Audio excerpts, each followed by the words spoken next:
عمران خان کے لیے قانون اور نواز شریف کے لیے قانون اور پچھلے 1.5 سال سے پاکستانی عدالت انصاف کا دوہرا نظام چلا رہی ہیں۔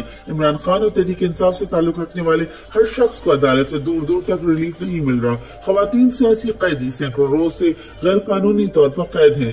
بچے اپنے والدین کی راہ تکتے تکتے دنیا سے جا چکے، مگر عدالتیں ٹس سے مس نہ ہوئی۔ آج جو ہی مجرم نواز شریف نے اسلام آباد ہائی کورٹ میں درخواست ضمانت جمع کروائی تو نہ چیف جسٹس عامر فاروق نے اعتراض اٹھایا، نہ رجسٹرار نے، نیب کے ملازم بھی بغیر نوٹس کی ضمانت دینے پہنچ گئے۔ 15 منٹ میں نمبر لگا، 25 منٹ میں بینچ بنا، 30 منٹ میں سماعت شروع، 15 منٹ میں سماعت ختم۔ جبکہ 9 مئی کو جسٹس عامر فاروق کی عدالت سے ہی عمران خان کو اغوا کیا گیا، تب بایو میٹرک کی تصدیق کا بہانہ بنا کر انہیں عدالت بلوایا گیا تھا۔ مجرم نواز شریف کو بغیر ملک میں آئے جسٹس عامر فاروق کی عدالت ہی ضمانت دے رہی ہے۔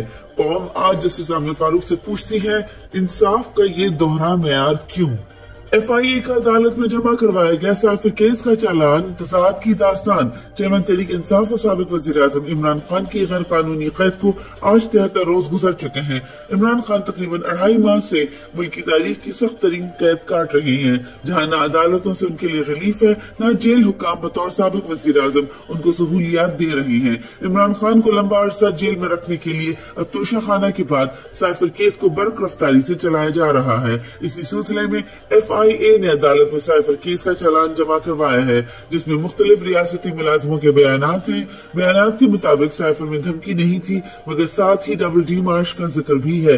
سائفر کی اوریجنل کاپی سیکرٹری خارجہ کے پاس پہنچی، مگر سائفر چوری کا کیس عمران خان اور شاہ محمود قریشی پر ہے۔ چالان کے ساتھ نہ ہی سائفر کے متن کی کاپی لگائی گئی، نہ ہی عدالت کو یہ بتایا گیا کہ نیشنل سیکورٹی کونسل کے 2 اجلاس عمران خان کے بیانیے کی تصدیق کر چکے۔ سابق D G I S P R بھی سائفر کو مداخلت قرار دے چکے۔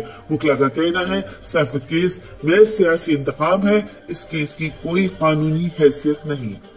عمران خان کی نیب کیسز میں خارج ضمانتیں کل سماعت کے لیے مقرر۔ وکیل نعیم حیدر پنجوتا کے مطابق نیب توشہ خانہ اور القادر ٹرسٹ کیس میں جو ضمانتیں عدم حاضری کی وجہ سے خارج ہوئی تھی، ان آرڈرز کو ہم نے اسلام آباد ہائی کورٹ میں چیلنج کیا تھا۔ وہ کل اسلام آباد ہائی کورٹ میں سماعت کے لیے فکس ہو گئی ہے۔ انشاءاللہ یہ بھی بحال ہوگی، کیونکہ نیچے ٹرائل کورٹ نے اس بنیاد پر خارج کی تھی کہ خان صاحب عدالت پیش نہیں ہوئے، حالانکہ خان صاحب جیل میں تھے اور عدالت نے حکم دینا تھا کہ پیش کرو، اور سرکار نے سیکیورٹی کے انتظامات کو یقینی بناتے ہوئے عدالت لے آنا تھا۔ لہٰذا 9 ضمانتیں بھی اسی بنیاد پر بحال ہوئی۔ انشاءاللہ یہ بھی ہر صورت ہوں گی۔ عمران خان کی اپنے بیٹوں سے بات کروائی جائے، عدالتی حکم جاری۔ چیئرمین عمران خان کی ان کے بیٹوں سے بات کروانے کی عدالت نے اجازت دے دی ہے۔ اس سے پہلے بھی عدالت نے اٹک جیل اور اجیالہ جیل سپرنٹینڈنٹ کو احکامات دیے تھے، مگر انہوں نے عمل درآمد نہیں کیا۔ آج عدالت نے ایک بار پھر اجیالہ جیل حکام کو حکم جاری کر دیا ہے۔ اسرائیل کی فلسطین میں ہسپتال پر بمباری، پاکستانی حکومت خاموش۔ اسرائیل فلسطین پر انسانی تاریخ کے بدترین مظالم کر رہا ہے۔ گزشتہ رات فلسطین کے ایک ہسپتال پر حملہ کیا، جہاں 500 سے زائد بچے شہید ہو گئے۔ شہادتوں کا نمبر بڑھنے کا خدشہ ہے، مگر اس تمام تر صورتحال پر آج پاکستانی حکومت صرف نیم حکیمانہ بیانات دے رہی ہے۔ نہ OIC کا اجلاس بلایا، نہ عمران خان کی طرح کے بیانات جاری کیے۔ اسی لیے فلسطین اور عرب دنیا کے نوجوان عمران خان کے پرانے بیانات دوبارہ وائرل کر رہے ہیں۔ پنجاب میں غیر آئینی نگران حکومت کے پتلے جلائے جا رہے ہیں، مگر میڈیا کوریج پر پابندی۔ پنجاب کے شہر شہر نون لیگ کے جلسوں سے بڑے اساتذہ کے مظاہرے ہو رہے ہیں، مگر بدقسمتی سے اشتہاری ملزمان کی پریس کانفرنس دکھانے والے میڈیا کو اجازت نہیں کہ وہ یہ مظاہرے دکھائیں۔ 2 ہفتے آنے کو آئے، مظاہرے جاری، مگر نگران حکومت اپنی حد درمی پر قائم۔ جبکہ دوسری جانب جہلم میں کل غیر آئینی نگران حکومت کا پتلا جلا کر احتجاج ریکارڈ کروایا گیا۔ لاہور ہائی کورٹ سے خدیجہ شاہ کی ضمانت منظور۔ لاہور ہائی کورٹ نے اپنے محفوظ فیصلہ سناتے ہوئے خدیجہ شاہ کی ضمانت منظور کر لی۔ عدالت میں جمع کروائی گئی پولیس رپورٹ کے مطابق خدیجہ شاہ کے خلاف اور کوئی FIR بھی نہیں، جس کے بعد ان کی رہائی کے لیے اب کوئی رکاوٹ نہیں رہی، مگر پولیس کا ریکارڈ ہے کہ ایک کیس میں رہائی کے بعد دوسرا نیا کیس بنا کر گرفتار کر لیتے ہیں۔ تمام تر پروپیگنڈا اور پابندیوں کے باوجود پنجاب میں عمران خان کی مقبولیت میں مزید اضافہ۔ لاہور میں 1 اکتوبر سے 15 اکتوبر تک کیے گئے سروے کے نتائج جاری۔ تحریک انصاف کے چیئرمین عمران خان کے گراف میں مسلسل اضافہ۔ عمران خان کی مقبولیت تاریخی 62% کی سطح پر پہنچ چکی ہے۔ کوئی بھی جماعت ان کے قریب بھی نہیں۔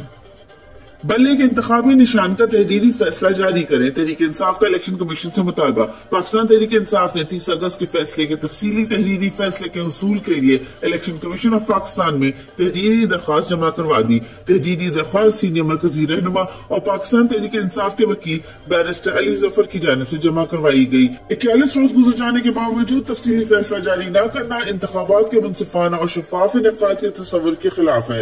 الیکشن کمیشن آف پاکستان کی جانب سے تفصیلی فیصلے کے اجراء میں تاخیر 30 اگست کے زبانی جاری کیے گئے فیصلے میں رد و بدل کی غیر ضروری افواہوں کا سبب بن رہی ہے۔ الیکشن کمیشن آف پاکستان 30 اگست کو سنائے گئے فیصلے کی تفصیلی نقل کے اجراء کے حوالے سے ہماری درخواست پر فوری عمل کرے۔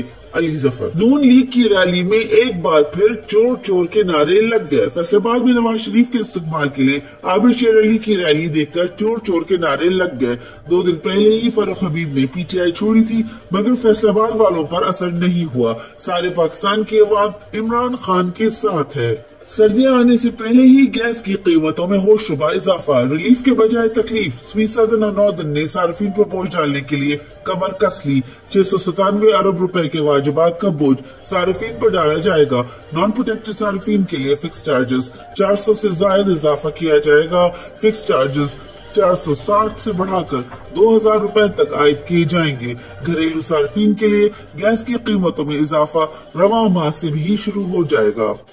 فیول کی عدم فراہمی کے باعث پی آئی اے کی ایک دن میں 14 پروازیں منسوخ۔ پاکستان ایئر لائنز نے گزشتہ روز ایک دن میں 14 انٹرنیشنل اور ڈومیسٹک پروازیں منسوخ کر دی۔ منسوخی کی وجہ فنڈز کی فراہمی نہ ہونے کی وجہ سے فیول نہ خرید پانا ہے۔ ایک دن میں پی آئی اے کو کروڑوں روپے کا نقصان پہنچا۔